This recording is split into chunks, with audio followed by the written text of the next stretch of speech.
When you work for others, you are at their mercy. They own your work. They own you. Your creative spirit is squashed. What keeps you in such positions is a fear of having to sink or swim on your own. Instead, you should have a greater fear of what will happen to you if you remain dependent on others for power. Your goal in every maneuver in life must be ownership. Work in the corner for yourself. When it's yours to lose. You're more motivated, more creative, more alive. The ultimate power in life is to be completely self-reliant, completely yourself. The most expensive thing we spend is time. Because we can't get it back. Before I had money, when I'm poor, when I'm in the middle, when I'm rich, regardless, I've been on each one of those portions of the journey. Right. I had fun.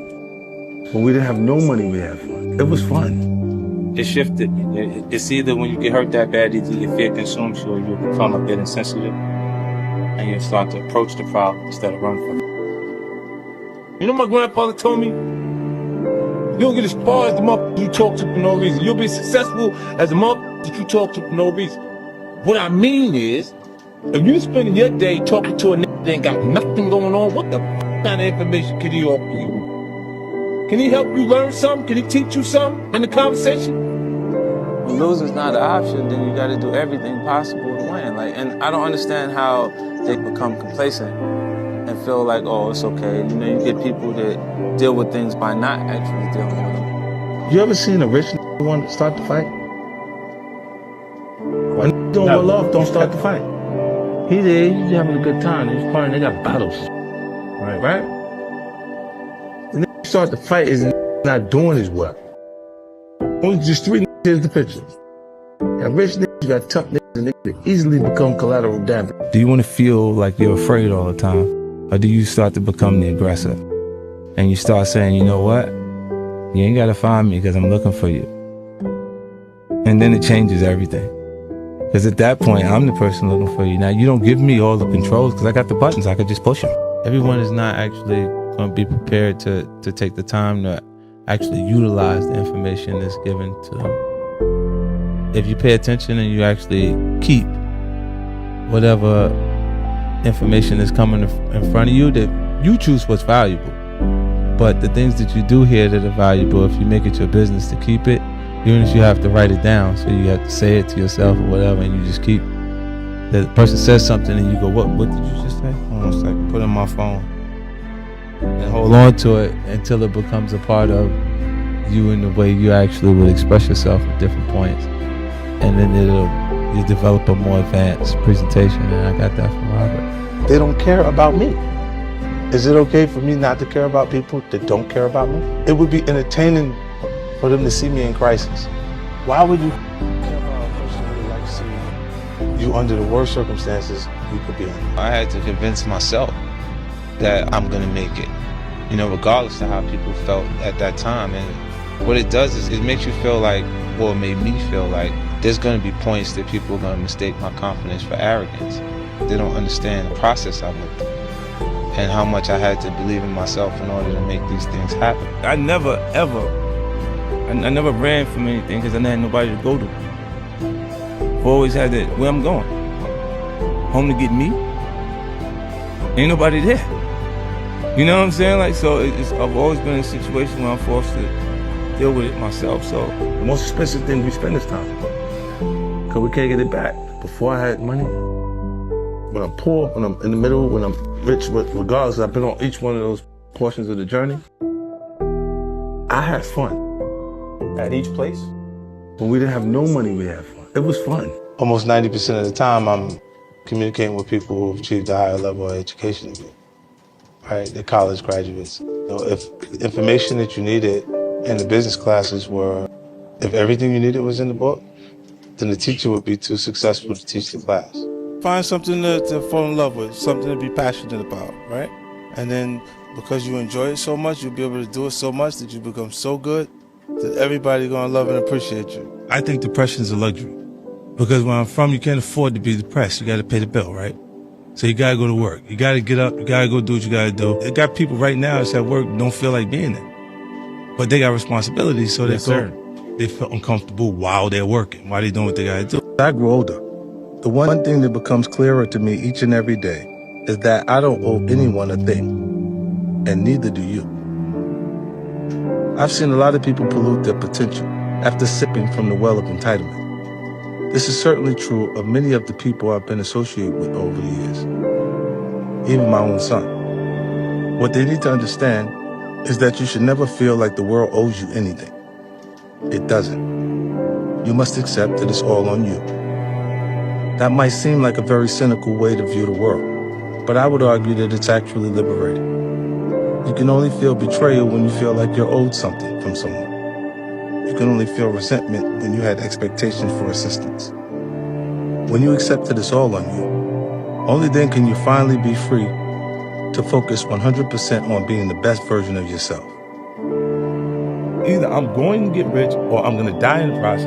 I'm going to do what I want to do. And then if I die in the process, I was doing what I wanted to do. Get rich or die trying. I don't try to patch relationships. Right? You know what I'm saying? Like, because when they fall apart and you have no idea, like, what was the motivation, it says that you don't have to be involved for it to fall apart again. I think the things you go through make you who you are. So I don't regret those things. I don't regret them because I don't think I'd be who I am today if I wasn't exposed to those situations. If you ask me, would I, those are unfortunate situations that I've had to experience. And if I had a choice, I would have definitely went in a different direction. I might have wanted to go to school for business instead of having to go through this portion of my life. No matter what group of people, whether it's your actual blood relatives or people that you've developed relationships over time that created value. There's points where some of them develop a sense of entitlement, and it can't be met. They get blinded by what you've done and they're consistently saying, look what you have, versus acknowledging what you've already done.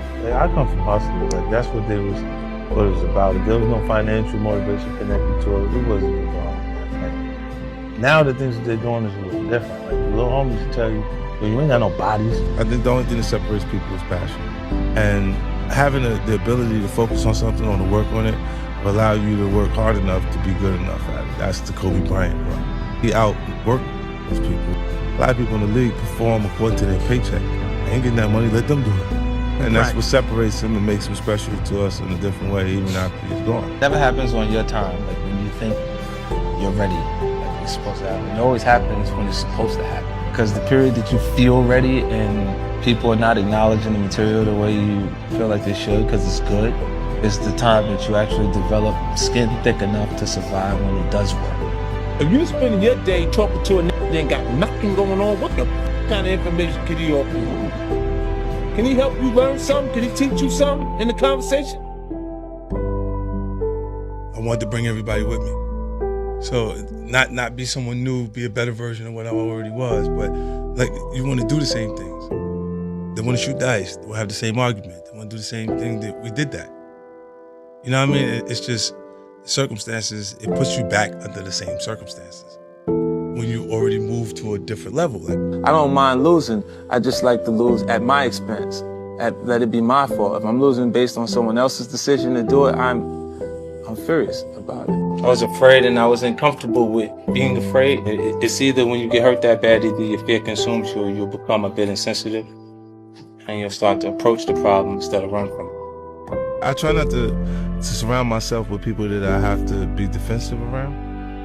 You know, and that is a defense mechanism. Like, anger is a more comfortable feeling to deal with than having your feelings be hurt, or a person did something, you being disappointed in the decision to do certain things. Like, you know, like some of these guys, they're gonna roll with anybody that will embrace them. Anybody that'll just be in every circle, period. And I'm like, I'm not really comfortable with that. Like, imagine if you say, yo, my man is over here, Charlamagne over here at the West End, I'm gonna go pull up on him. And you go over there and then you run right into somebody who got a problem with you. And you all off balance because you was just going, you went prepared to see Charlamagne, not prepared to run into these people. And then you have problems. That's why I don't usually communicate or associate. If a person's on the gate, I kind of put them on the other side. So I don't leave myself vulnerable to that. You know, I had to convince myself that I'm gonna make it. You know, regardless of how people felt at that time. And what it does is it makes you feel like, well, it made me feel like there's going to be points that people are going to mistake my confidence for arrogance, because I've had to, they don't understand the process I went through and how much I had to believe in myself in order to make these things happen. I feel like you can will yourself into a good space. Things that are meant to happen will. And if you believe in yourself enough, you can help yourself learn. You can inspire yourself in different ways where you can actually discipline yourself, to the point that you can become good enough.